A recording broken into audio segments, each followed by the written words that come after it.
के जितने भी साथी खड़े, हुड्डा हमारा नेता दीपेंद्र हुड्डा सभी साथियों से प्रार्थना है, कृपया मंच के पीछे सबके लिए खुशी की व्यवस्था की गई है, वहां अपना स्थान ले ले। जारी रखेंगे, जोरदार तालियां बजाकर।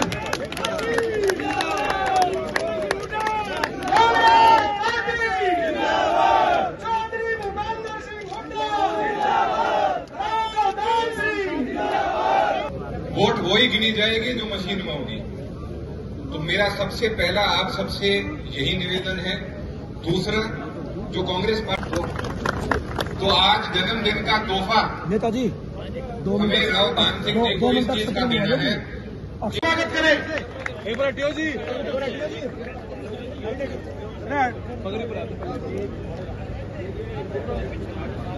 मैं निवेदन करूंगा हमारी बहन प्रिया ग्रेवाल जी से 1 मिनट में अपनी बात रखकर सुना। जय हिंद साथियों, सर्वप्रथम भिवानी की धरती को प्रणाम, हरियाणा की धरती को प्रणाम। यहाँ माननीय श्री भूपेंद्र सिंह हुड्डा जी, आज महाराणा प्रताप की जयंती है। आज ही के दिन नेताजी आज ही के दिन महाराणा प्रताप का जन्म हुआ था और आज ही के दिन राव दान सिंह जी का भी जन्म हुआ था। तो आज जन्मदिन का तोहफा नेताजी हमें राव दान सिंह जी को इस चीज का देना है। स्वागत करें।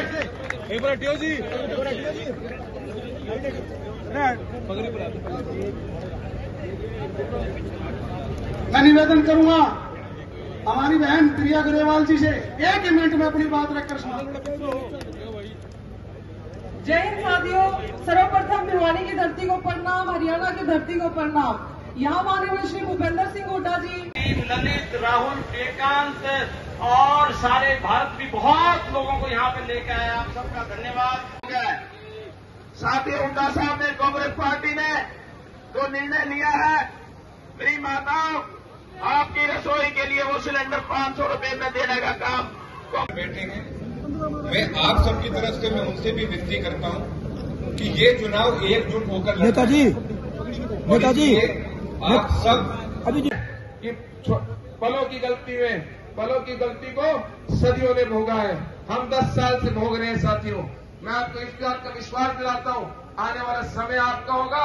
और आपसे एक निवेदन करता हूं कि आप, मेरे पिताजी व आपके लाडले यहां से कांग्रेस पार्टी के प्रत्याशी राव दान सिंह जी के बटन पे, हाथ के निशान पर अपना कीमती मतदान करें। और साथियों, इस बात को और ध्यान करना, उस बटन को इतनी तेज दबाना, इतनी मजबूती से दबाना कि देश के अंदर तो सरकार बदल ही जाए और आप सब लोगों की प्रदेश के अंदर सरकार रखने की नींव 25 तारीख को लग जाए। आप सभी साथियों ने मेरे सुनने का मौका दिया, मेरे को अवसर दिया, आप सबका बहुत बहुत धन्यवाद। मैं विश्वास दिलाता हूं इस बात का, आज इस बात का प्रतीक है कि आज जनता चौधरी भूपेंद्र सिंह हुड्डा जी की 2014 से पहले जो सरकार है उसको याद कर रही है। साथियों, आज हमारे प्रदेश और देश का हर एक वर्ग परेशान है। आज बात करो युवा की, बात करो किसान की, बात करो महिलाओं की, बात करो व्यापारी की, कर्मचारी की, आज हर एक वर्ग इस बात से परेशान है कि वर्तमान की सरकार ने एक तानाशाह रवैया अपनाकर आपके और हमारे संघर्ष बढ़ाने का काम करा है। साथियों, अपनी बात के अंदर इसको पूरा करूंगा। कहते हैं कि संघर्षों के साए में असली आजादी पलती है। ये राष्ट्र सदा उस ओर झुक जाता है जिस ओर जवानी चलती है। तो सबसे पहली बदलाव हमारे युवा में चाहिए।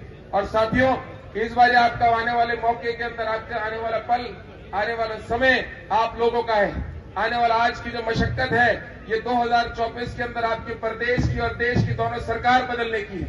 आपको विश्वास दिलाता हूं साथियों, एक बार गलती नहीं करनी आपको और हमारे को, आपको और हमारे को एक इकट्ठे होकर एक व्यक्ति को चौधरी भूपेंद्र सिंह हुड्डा जी का खुद बनकर, एक व्यक्ति को हमारे प्रत्याशी राव दान सिंह बनकर, आप लोगों को इकट्ठा होकर आने वाले समय में 25 तारीख को आप लोगों को बदलाव की लहर भिवानी से शुरू करनी है।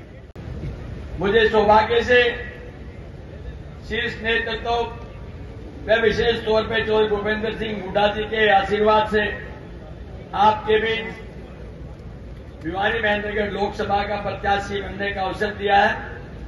और ये इस विश्वास और साथ के आशा और अपेक्षा के साथ दिया है कि जितना आप प्यार, जितना साथ, जितना सहयोग चौधरी भूपेंद्र सिंह हुड्डा जी के साथ करते हैं, कांग्रेस के साथ करते हैं, उसका निश्चित तौर पे इनके आदेश अनुसार आप लोग मान और सम्मान रखेंगे, क्योंकि ये भिवानी जिसे छोटी काशी कहा जाता है, जो चौधरी बंसीलाल जी की कर्मभूमि रही है और जिसने पूरे देश और दुनिया के अंदर अपना एक नया वर्चस्व खड़ा किया है। सौभाग्य से मुझे इस अवसर पर जब आपके बीच एक वो बनने के लिए, प्रत्याशी बनने के लिए एक मौका मिला, तो मुझे स्वयं ये लग रहा था कि मेरे भाइयों का जो प्यार जोश आपके प्रति है वो निश्चित तौर पे हमें कामयाबी की तरफ ले जाएगा। पिछले 10-12 दिन के इस चुनावी सफर के दौरान जो प्यार, जो उत्साह, जो साथ और सहयोग नजर आ रहा है, उससे निश्चित तौर पे मैं कह सकता हूं कि न केवल भिवानी मेहनगर में बल्कि 10 की 10 हरियाणा की सीटें हम जीतने जा रहे हैं। यह इस तरह का माहौल बना हुआ है। और ये आप पार्लियामेंट का चुनाव नहीं लड़ रहे, ये आने वाले समय के अंदर हरियाणा सरकार का चुनाव लड़ रहे हैं। आज हरियाणा सरकार की दशा बहुत ही दयनीय है। अगर सच्चाई में पूछा जाए तो बहुमत भी हो चुकी है और आज चाहे हुड्डा साहब सुबह सरकार बदल सकती है, लेकिन ये हमेशा प्रजातांत्रिक माहौल, प्रजातांत्रिक मान्यताओं के अंदर विश्वास रखते हैं। ये कहते हैं हम जनता के नुमाइंदे और जनता के प्यार और सहयोग से जो सरकार बनेगी उस सरकार को बनाएंगे, वरना तो आज की सरकार के हालात क्या है, मेजोरिटी उनके पास नहीं है, फिर भी वो ये बात कहते हैं कि हमारी ये पॉलिसी, वो पॉलिसी। भारतीय जनता पार्टी के पास चाहे ड्रामे के बाद जुमलेबाजी के अलावा कुछ भी कहने के लिए नहीं है। वो भाई से भाई को लड़ाना, जाति से जाति को लड़ाना, संप्रदाय से संप्रदाय को लड़ाना और एक दूसरे में बहुत भाव रखना। जब भी कोई मुद्दा आता है उस मुद्दे से भटकाने के लिए हिंदू, मुस्लिम और मंदिर और मस्जिद, इसके अलावा उनके पास कुछ भी नहीं है। मुझे पूरा भरोसा है कि यहाँ जितने सम्मानित कार्यकर्ता और कर्मठ नेता यहाँ पर उपस्थित हैं, वो एक एक इस बात को समझेगा कि ये लोकसभा का चुनाव नहीं है खाली, ये आने वाली सरकार का चुनाव है। आज की आप चयन, कल की कामयाबी निश्चित तौर पर नजर आएगी। सारे भाई जिस मन से, जिस प्रयास से आप लगे हुए हैं, मेरा निवेदन है कि 25 तारीख तक सारी बातों को और छोड़ करके प्राथमिकता सिर्फ आपकी एक रहनी चाहिए कि हमें 25 तारीख को ज्यादा से ज्यादा वोटों से कांग्रेस के लिए सीटें जीतनी है, आपको अपनी सीट जीतनी है। और तभी जाकर के जो भूपेंद्र सिंह हुड्डा का मान सम्मान सदा के लिए ऊंचा है और ऊंचा रहेगा। मुझे पूरा भरोसा है कि एक एक भाई यहाँ पर आया हुआ है, वो चौधरी भूपेंद्र सिंह हुड्डा का सिपाही बनकर चुनाव लड़ेगा, दान सिंह का साथी बनकर चुनाव लड़ेगा। ये एक व्यक्ति का काम नहीं है, एक नेता का काम नहीं है, ये जनता की लड़ाई है। और अब की बार का चुनाव विचारधाराओं का चुनाव है। एक तरफ जनता है और एक तरफ भारतीय जनता पार्टी, और जिधर जनता जाती है उधर ही रास्ता खुल जाता है। लेकिन एक क्षण के लिए भी आपने गलती नहीं करनी, वरना इतिहास कहेगा कि लम्हों की गलती को सदियों ने भोगा है। और आज हम फिर कहना चाहते हैं, भाजपा का निश्चित तौर पर इस बात का एहसास हो चुका है कि उनकी सरकार जारी है और हरियाणा के अंदर जो भूपेंद्र सिंह हुड्डा के नेतृत्व में कांग्रेस की सरकार आ रही है और दिल्ली के अंदर इंडिया ब्लॉक की सरकार बनने जा रही है। जब आप सरकार के भागी बनने जा रहे हैं तो आपका दायित्व और बढ़ जाता है। इसलिए अपने नेता का मान सम्मान रखने के लिए इसे बहुत सीरियस और गहन तरीके से काम करना। एक एक भाई जहाँ दोस्त हो, मित्र हो, परिवार हो, जहाँ गांव हो, वहां जाकर के अपने तौर पे कन्विंस करना, क्योंकि भाजपा का जो आडंबर और ढोंग वो आपको कहीं भी विचलित कर सकता है, लेकिन आपकी ताकत उसे रोक देगी। इन शब्दों के साथ आपने मुझे मौका दिया है, ये आशा करता हूं कि आने वाले 25 तारीख को एक नया इतिहास आप लिखने जा रहे हैं। अब हमारा जो प्रत्याशी भाई राव दान सिंह जी हैं, इनका मिलनसार स्वभाव और इनकी कार्यशैली दोनों का मेल ऐसा मिला कि लोगों में भारी जोश हो गया। मेरी एक छोटी सी प्रार्थना भी है भाई, स्टेज पे भिवानी विधानसभा क्षेत्र से जुड़ने वाले जितने मेरे युवा साथी हैं, सारे एकजुट हो गए, दिमाग से ये बात निकाल गए कि विधानसभा का चुनाव कौन लड़ेगा, कौन टिकट लाएगा, इस बातों को भूल के राव दान सिंह जी के हाथ मजबूत करोगे तो कल्याण होगा, नहीं तो होगा। जहां तक भारतीय जनता पार्टी की बात है भाई, एक नौसिखिया आदमी के हाथ में कमान दे दी, इस प्रदेश का सत्यानाश कर दिया। जैसे आजकल तो नहीं, हमारे टाइम में जब बच्चा रोता था ना, तो मां शहद भरा बिटर ना रखा करती, मुंह में दे देती, चुप हो जाता। वो थोड़ी देर बेचारा फिर सोचता है कुछ नहीं आता तो शहद को नहीं खाना, पका देता। तो इन्होंने भाई लोगों को गुमराह करने के लिए तो झूठे नारे वायदे करे, उनका पर्दाफाश हो गया। मैं भाई दान सिंह जी को विश्वास दिलाता हूं, ईमानदारी से कम 40-50 हजार वोटों से भिवानी से जिता के भेजेंगे। आपका बहुत बहुत प्रताप की जयंती की आप सबको मेरी तरफ से बधाई, शुभकामनाएं।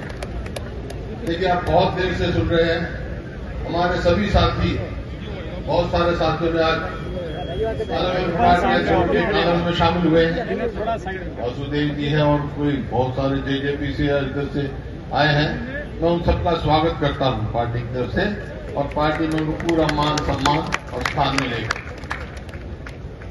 आप और सभी के आपने विचार सुने। मैं समझता हूं आज कोई बताए ना बताए, हर आदमी समझता है। जो मेरे सामने बैठे हो आप, मैं बहुत सारे लोगों को जानता हूं। कोई सरपंच है, कोई कार्यकर्ता है, कोई मजबूत साथी है। कि आप अगर मन बना के आपने ही चुनाव लड़ना है, दान सिंह से नहीं, आपने लड़ना है। असली चुनाव आपने लड़ना है। अपने अपने गांव में जाके, अपने अपने बूथ पर जाके हम आपको इश्तिहार देंगे।